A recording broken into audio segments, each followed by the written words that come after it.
ओम नमः सिद्धम। ओम नमः सिद्धम। ओम सजात्म स्वरूप परम गुरु शुद्ध चैतन्य स्वामी ने नमः।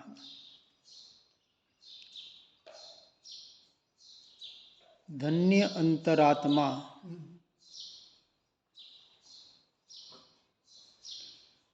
संसारी बहिरात्मा से हटकर जो अपने स्वरूप और स्वभाव का आश्रय लेकर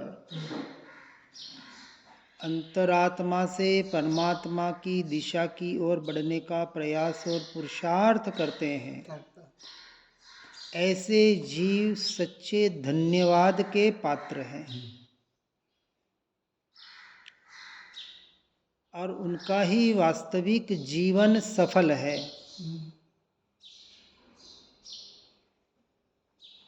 अंतरात्मपना अर्थात सम्यक दर्शन से अपने स्वयं के अनुभूति के आधार पर, श्रद्धान के आधार पर, पढ़ा सुना नहीं, गुरुदेव ने कह दिया, परमात्मा ने कह दिया, शास्त्र कह रहे हैं इसलिए हम मान रहे हैं, ये तो हुआ विश्वास। पहले विश्वास करना पड़ेगा, लेकिन विश्वास के आधार पर जब तक हम अपनी साधना स्वयं से स्वयं में स्वयं के लिए नहीं करेंगे और उस साधना के द्वारा प्रत्यक्ष स्वसंवेदन प्रत्यक्ष अपनी आत्मानुभूति के श्रद्धान के आधार पर अपना निर्णय नहीं करेंगे, अर्थात अपना भोजन अपन स्वयं ग्रहण नहीं करेंगे, तब तक अपना पेट भरने वाला नहीं है। इसलिए अंतरात्मा उसे कहा जो मात्र पढ़कर सुनकर लिखकर सुनाकर संतुष्ट नहीं होता है, उसे गौण करते हुए, उसको भी पर के श्रेणी में रखते हुए, उसके आधार पर साधना के द्वारा अपने अनुभूति का पुरुषार्थ करता है और अनुभूति के बाद उसमें स्थिरता का पुरुषार्थ करता है। दो पुरुषार्थ।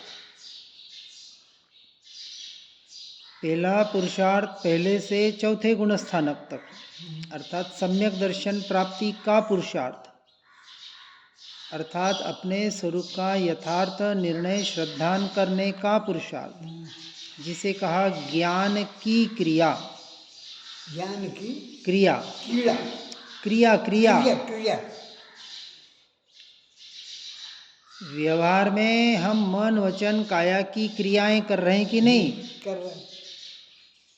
तो निश्चय नहीं कहता है मन वचन काया की क्रियाएं जो अपने भाव भाषण के द्वारा स्वरूप की ओर ले जाए सो व्यवहार है, और ऐसा व्यवहार भी हेय है, छोड़ने योग्य है अनुभूति की अपेक्षा से। और मन वचन काया से भी वास्तविक जो हमें साधन है वह है ज्ञान स्वभाव। तो स्थूल रूप से मन वचन काया को व्यवहार से साधन बताया, सूक्ष्म रूप से एकमात्र ज्ञान स्वभाव ही अंतरात्मा बनने के लिए सर्वोत्कृष्ट साधन है, सम्यक दर्शन के लिए। और सम्यक दर्शन के बाद चौथे से 12वें गुणस्थानक तक, जिसे छद्मस्त जीव कहा गया, अर्थात अब वहाँ जो उसका पुरुषार्थ है वो गुण की अपेक्षा से सम्यक चारित्र का पुरुषार्थ है, और वहाँ जो मुख्य साधन है वह सम्यक ज्ञान है। और ऐसे तीनों की एक रूपता, सम्यक दर्शन ज्ञान चारित्राणी मोक्ष मार्ग। और यह मोक्ष मार्ग सच्चा चौथे गुणस्थानक से शुरू होता है और 12वें के अंत में जाके समाप्त होता है, जहाँ 13वां गुणस्थानक केवल ज्ञान प्रकट होता है, क्योंकि वहाँ तक अनंत पुरुषार्थ बताया, अर्थात आत्मा की स्थिरता, स्थिरता का प्रयास, इसी का नाम अनंत पुरुषार्थ है। और पुरुषार्थ वीर्य गुण की पर्याय होने के वजह से वहाँ अनंत शक्ति, अनंत वीर्य जो काम कर रहा है वो स्वयं से, स्वयं के लिए, स्वयं में कर रहा है, क्योंकि स्वयं ही स्वयं के लिए कर रहा है। हाँ, क्योंकि एक द्रव्य दूसरे का कुछ कर ही नहीं सकता। तो पुद्गल का परिणमन पुद्गल से पुद्गल में हो रहा है, उसे हमें कोई लेना देना नहीं है। जब तक उससे लेना देना बनाए रखेंगे तब तक हम अपना काम नहीं कर पाएंगे। तो मेरा परिणमन मुझसे, मेरे लिए, मुझ में हो रहा है, और उसी का मुझे पुरुषार्थ करना है, क्योंकि मैं जीव हूँ, मैं आत्मा हूँ। इसलिए अंतरात्मा बनने वाला इस बात का यथार्थ श्रद्धान करता है कि इस देहादि से मैं सदा न्यारा शुद्ध निर्मल आत्मा ही हूँ। अर्थात पहले से चौथे गुणस्थानक तक ये श्रद्धान पक्का करने का अभ्यास करता है वेद ज्ञान, भेद विज्ञान के द्वारा। और चौथे के बाद कहा ज्ञान सहित क्रिया। अब यहाँ मुख्य क्रिया क्या होगी? आत्मरमणता। और व्यवहार क्रिया 5वें गुणस्थानक में अणुव्रत या 11 प्रतिमा, और 6ठे गुणस्थानक में महाव्रत, 28 मूल गुणों का पालन, बराबर ना। तो भूमिका के अनुसार बाहर का संयम होगा, बाहर का व्यवहार होगा, लेकिन वहाँ लक्ष्य क्या होगा, ध्येय क्या होगा? एकमात्र आत्मरमणता। हाँ, क्योंकि चौथे में जिस आत्मा का अपने स्वभाव का श्रद्धान हुआ, अब उसमें मैं ज़्यादा से ज़्यादा स्थिर कैसे बन सकूं, रह सकूं। रहना तो अनंत काल के लिए है, ऐसा नहीं कि 48 मिनट की सामयिक ले ली और 48 मिनट में अनुभूति का प्रयास कर लिया फिर छुट्टी। इसलिए भावलिंगी मुनिराज निरंतर, वो तो अंतर्मुहूर्त में आत्मानुभूति होती है, पर वहाँ उनका लक्ष्य क्या है कि एक समय के लिए भी मैं अपने स्वभाव से बाहर न आऊं। लक्ष्य वो है। भले अभी वो स्थिरता पर्याय में प्रकट नहीं हो पा रही है, लेकिन प्रयास पुरुषार्थ तो उसी का है ना। और उसी का पुरुषार्थ जीव नहीं करेगा तो वह पुरुषार्थ, उस पुरुषार्थ की शुरुआत कहाँ से होती है? पहले गुणस्थानक से। पहले गुणस्थानक वाला जीव जब इस बात का निर्णय करता है कि अनंत काल के लिए, क्योंकि उसने सिद्धों का स्वरूप, परमात्मा का स्वरूप द्रव्य गुण पर्याय की अपेक्षा से समझ लिया, इसलिए समय सार जी की एक गाथा में कुंद आचार्य कहते हैं कि जिसने परमात्मा को द्रव्य गुण पर्याय से जान लिया, उसने अपनी आत्मा को द्रव्य गुण पर्याय से जान लिया। क्योंकि सिद्ध समान मैं हूँ, हर जीव है, लेकिन पर्याय में अभी अधूरापन है, इसके छद्मस्तक है। और सिद्ध में परमात्मा ने उसको पर्याय में भी पूर्णतः रूप से प्रकट कर लिया है। ऐसे तो 13वें से प्रकट हो गया है, लेकिन अभी वहाँ शरीर सहित की दशा है, संयोगी केवली है, फिर अयोगी केवली बन के अनंत काल के लिए देह रहित दशा को प्राप्त करेंगे। और मुझे करना है तो मुझे उस मार्ग से चलना पड़ेगा। इसलिए अपने स्वरूप का निर्णय करना पड़ेगा कि मैं कैसा के परिपूर्ण हूँ, किसमें? निज में, स्वयं से, स्वयं के लिए। ऐसा विज्ञान घन परमात्मा स्वरूप भगवान आत्मा मैं हूँ, ये मैं हूँ कहते ही ये पर्याय द्रव्य की तरफ मुड़ गई। लोग वही पूछते हैं कि पर्याय जो अशुद्ध हो रही है इसे शुद्ध कैसे करें। हाँ। तो सीधी सी बात है, जो पर्याय पर की ओर ढल रही है, ऐसी जो भ्रांति है ढलती नहीं है, लेकिन अनादि का जीव अज्ञान और मिथ्यात्व की वजह से ऐसा मान रहा है कि मैं पर द्रव्य पर भावों को जानने वाला हूँ। ये मान्यता ही तो खोटी है, और उस मान्यता का तो पक्का करना है, सच्चा करना है, सम्यक करना है। तो उसके लिए क्या करना, बस ये चिंतन करना, ये विचार करना, ये भाव भाषण करना कि मैं त्रिकाल शुद्ध परिपूर्ण विज्ञान घन अभेद अखंड एक चैतन्य स्वभावी भगवान आत्मा सो मैं।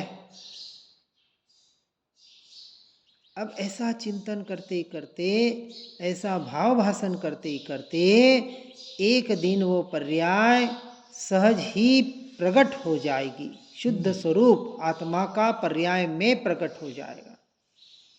और ऐसा टंकोत्कीर्ण श्रद्धान होगा कि ये मैं और ये मैं नहीं, ये मेरा और ये मेरा नहीं। सम्यक दर्शन आस्ति और नास्ति दोनों की अपेक्षा से होगा। जैसे कोई स्वस्थ है अर्थात उसको कोई रोग नहीं है, सीधी सी बात, और कोई रोगी है तो वो स्वस्थ नहीं है, दोनों एक साथ तो नहीं हो सकता। नहीं। किसी स्वस्थ आदमी को आप रोगी कहेंगे? हम नहीं कहेंगे। बिल्कुल स्वस्थ आदमी हट्टा कट्टा चलता फिरता, और आप उसको पूछेंगे भाई आपकी तबीयत कैसे है, तो कहेगा क्या हुआ भैया, मेरे तो एक नाखून में भी कोई रोग नहीं है। अब तू रोज मुझे, अब चलो एक दिन पूछ ले, 2 दिन पूछ ले, रोज पूछोगे तो वो क्या कहेगा, भैया रोज क्या पूछ रहा है, दिख नहीं रहा है क्या, मैंने कभी कहा क्या मैं बीमार हुआ। प्रतिक्रिया होगी ना उसकी। तो पता है स्वस्थ है अर्थात रोगी नहीं है। तो मैं मुझ में ही हूँ, मैं स्वयं स्वयं रूप ही हूँ, अर्थात सीधी बात मैं पररूप नहीं हूँ। और यदि अभी भी हम पररूप मान रहे हैं, उस रूप हमारा परिणमन हो रहा है, इसका अर्थ हम स्वरूप में रह नहीं पा रहे, सीधी सी बात। तो आस्ति नास्ति के कंपैरिजन से हम अपना निर्णय स्वयं से स्वयं में स्वयं के लिए कर सकते हैं, दूसरे का निर्णय हम नहीं कर सकते। क्योंकि अविरत सम्यक दृष्टि बाहर से पापी नजर आएगा, युद्ध करते हुए नजर आएगा, रागी द्वेषी नजर आएगा, कहेंगे ये कौन सा सम्यक दृष्टि, क्योंकि उसके अंतर के परिणाम हमें पता नहीं। इसलिए किसी का निर्णय करने का हमें अधिकार नहीं है और हमें नहीं करना है। ठीक है, अपने लिए निर्णय भी कब करना, अपने लिए। जैसे कहा ना, किसी गुरु का सहारा लेना है, किसी अपने सत्संगी का सहारा लेना है, किसी शास्त्र का सहारा लेना है, तो उनकी परीक्षा बताई शास्त्रों में कि क्या वो सहारा मुझे मेरे भीतर तक ले जा पाएगा कि नहीं, तो मैं उसका सहारा लूँ ना। यदि मुझे बाहर भटकाने वाला होगा तो वो सहारा तो मेरे कोई काम का नहीं है। यदि मैं लाठी लूँ और वो लाठी टूटी हुई हो या टूटने वाली हो, तो वो मुझे गिराएगी कि सहारा देगी? गिराएगी ना, सहारा नहीं देगी। तो सहारा देने के लिए जब हम लाठी का उपयोग करते हैं, लकड़ी का उपयोग करते हैं, तो उसको भी बराबर चेक करते हैं, टूटी फूटी नहीं लेंगे। तो यहाँ भी चेक करना है कि जिस देवगुरु शास्त्र का हम सहारा ले रहे हैं अपने तत्व निर्णय करने के लिए, श्रद्धान करने के लिए, मोक्ष मार्ग के लिए, उसकी भी परीक्षा का अधिकार हर जीव को है। और बिना परीक्षा, बिना क्या बोलते खटखटाए, यानी वो कहते हैं ना परीक्षा करके ही उसका निर्णय करना है। और परीक्षा करने का भी अधिकार किसको है? जिसको सच्ची समझ होगी। जिसको नहीं तो किसी की भी कैसे भी परीक्षा कर लेंगे और किसी को भी कुछ भी मान लेंगे। इसलिए ये सारा अभ्यास जरूरी है। आज जीव जो सिर्फ अपने मत, संप्रदाय, परंपरा के आग्रहों में अटके हुए हैं, वो परीक्षक नहीं है, वो अंधश्रद्धा जीव है, अंधश्रद्धान वाले।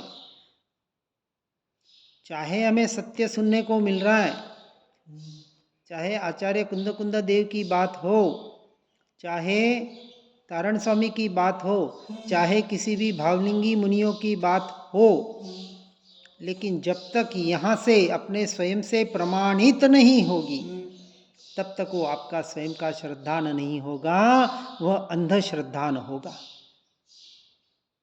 विश्वास का नाम है अंधश्रद्धा। तो पहले विश्वास करना, जैसे कहा, परीक्षा करने के बाद विश्वास करना।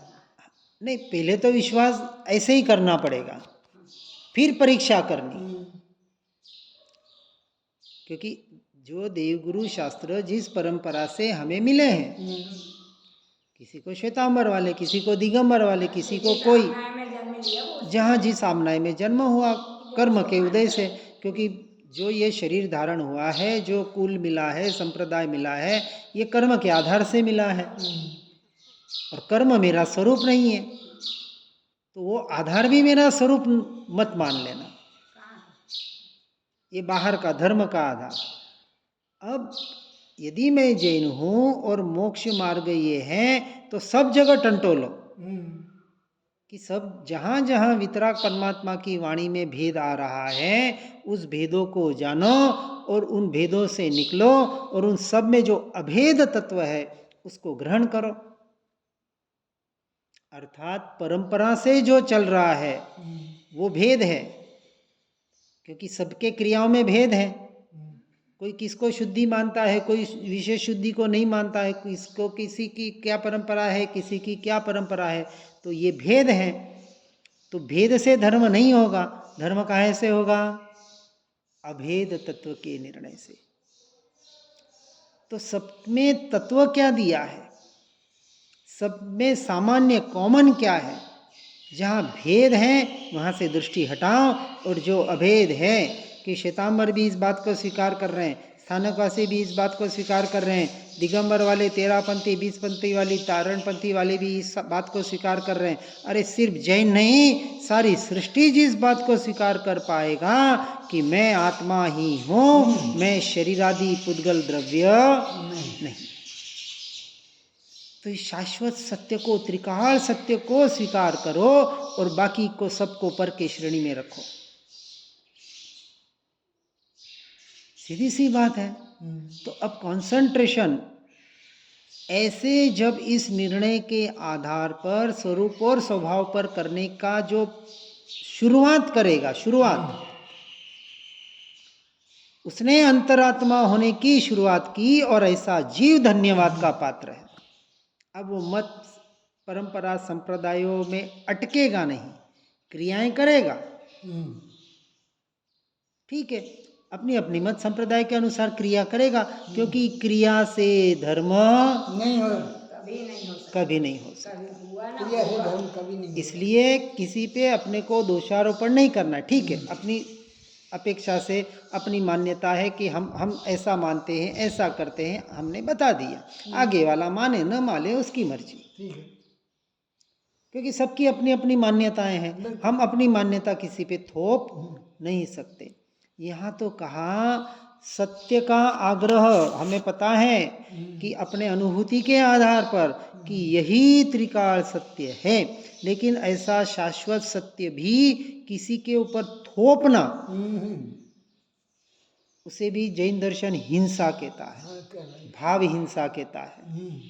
द्रव्य हिंसा तो छोड़नी ही है, लेकिन भाव हिंसा, सूक्ष्म से सूक्ष्म हिंसा से भी हमें हटना है, और हिंसा एक ही बात से हटेगी, अपने स्वभाव के आश्रय से। स्वभाव के आश्रय। इसलिए स्वभाव में रहना, स्वभाव की ओर आना, स्वभाव में स्थिर होना ही अहिंसा परमो धर्म है, और कोई अहिंसा परमो धर्म नहीं है। इसलिए यहाँ आगे कहते हैं रागादि से हो दूर जिसने शुद्धता निज की लखी, वह अंतरात्मा धन्य है चैतन्य का जो पारखी। पारखी। सच्चा पारखी कौन? और ऐसा पारखी हमें बनना है कि नहीं? है बनना नहीं है। देखो, है अच्छी बात है, लेकिन फिर भी परखना, हाँ क्योंकि गुणस्थान के आधार पर कहीं न कहीं भूल, छद्मस्त जीव है, होती है, छद्मस्त है। बराबर है ना? तो अभी वहां पूर्ण विराम मत लगाना, पूर्ण विराम नहीं। बराबर। क्योंकि यथार्थ निर्णय चौथे गुणस्थानक में होने के बाद भी यदि क्रियाओं के भेदों पर दृष्टि है, देखो अब जो दो बात चली मिथ्यात्व की, कौन से? अगृहित मिथ्यात्व और गृहित मिथ्यात्व। अब एक साइड तो क्लियर हो गई, हमने आत्मा को तो स्वरूप रूप मान लिया कि मैं आत्मा ही शुद्धात्मा परमात्मा हूं, अन्य में कुछ नहीं, ये तो एक बाजू क्लियर हुई। अभी गृहित मिथ्यात्व गया क्या? सम्यक दर्शन के पहले दोनों मिथ्यात्व जाते हैं, तब पूर्ण विराम लगता है, क्योंकि वहां अंश प्रकट हो गया और फिर अंश से अंशी की यात्रा चौथे गुणस्थानक से केवल ज्ञान की अर्थात सिद्ध परमात्मा की दशा तक की यात्रा शुरू होती है।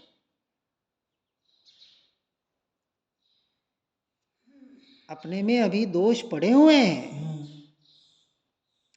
इसलिए पर्याय की अपेक्षा से अपूर्ण है, अपूर्ण है, पर्याय अपेक्षा से अपूर्ण है और द्रव्य अपेक्षा से पूर्ण है, है कि नहीं? इसमें कोई दो राय नहीं है।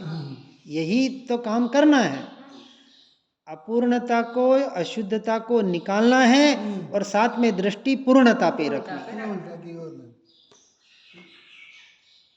इसलिए ज्ञान का विषय पर द्रव्य प्रभाव भले बनेगा, अभी हमारी स्थिरता नहीं हो पा रही है, परंतु ज्यादा से ज्यादा दृष्टि का विषय अपना ज्ञायक भाव द्रव्य ध्रुव सत्व बनाने का प्रयास और पुरुषार्थ करना है।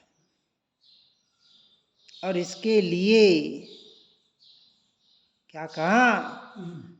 क्रियाओं से तो दूर होना है, लेकिन यहां बता रहे हैं रागादि से हो दूर जिसने,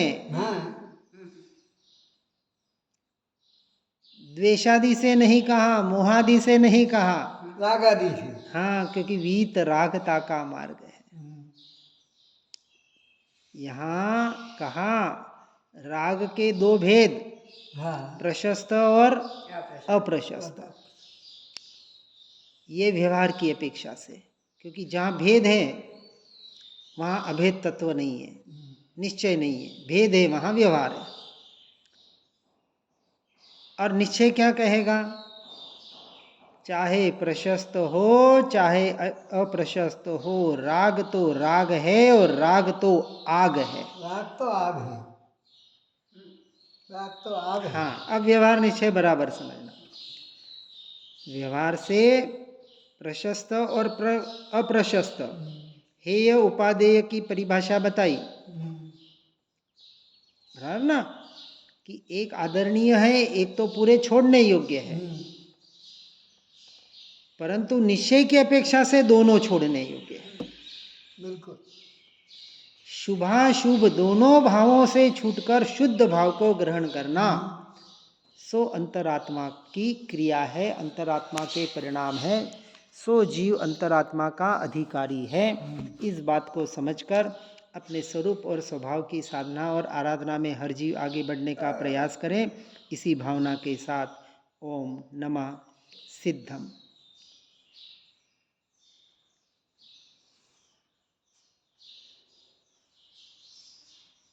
जिन वाणी के ज्ञान से हो सम्यक श्रद्धान, हो चारित्र महान और पाऊं पद निर्वाण। निज निधि निज में बताई यह अनंत उपकार है। इसके लिए जिन वाणी माँ को वंदना शतवार है, वंदना शतवार